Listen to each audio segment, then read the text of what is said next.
the translation is another communication.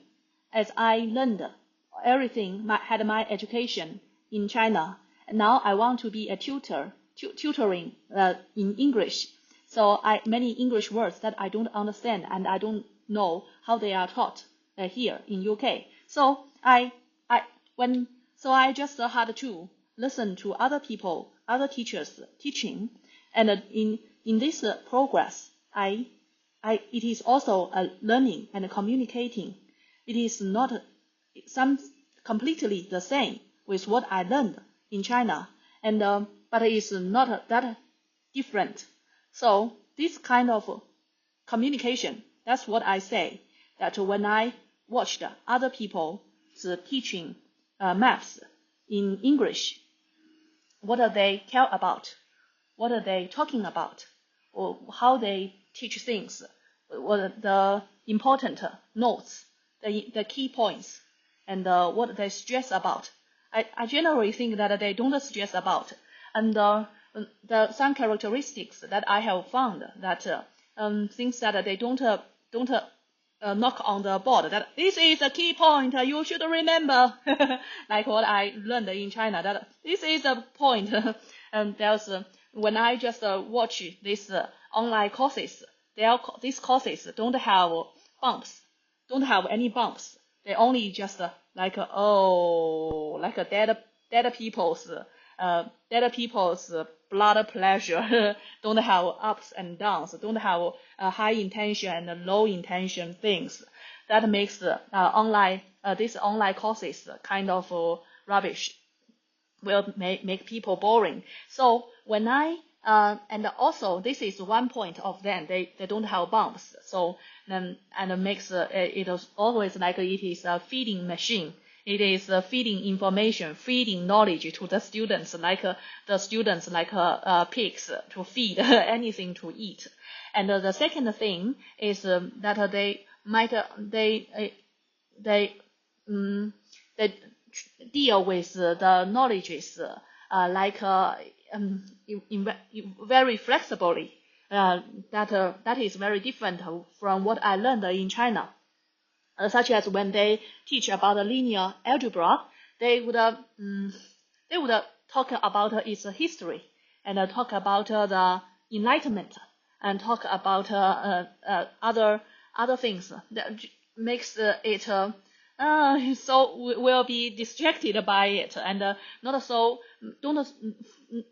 focused on solving specific problems, but have a context for you to just wander around. So maybe that I think it has both shortcomings and disadvantages.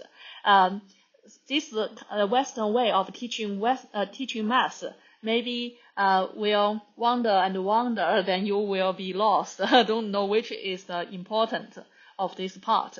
And also, it has strengths that will.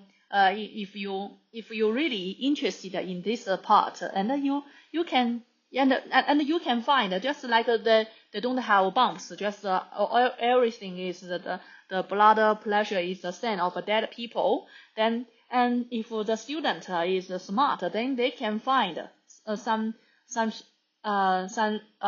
focus, something that they feel interesting by themselves, not just said by the teacher is interesting, so they can just dig and dig, and that is quite a different, and so they want to do calculations so fast as me.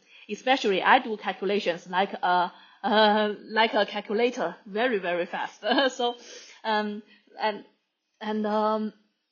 not so, maybe they not so good at coding, also don't have built so much shortcuts of knowledge in their minds as I did when I focusing attentively learning something. But they if they are really interested, they can be quite free to explore the things. Just I kind of think that the Western education, like they are always exploring here and there, and at last they don't know they themselves don't own any knowledge at all. So how can they cope with the examinations? I was so surprised. Maybe I was wrong. Maybe I should see a top university, because many people said that the Canada's education is top, is world leading, and so maybe I'm wrong. Also, this communication with this Western education makes me not only learning my English for teaching, but also has some my own opinions about it and to see its good and bad.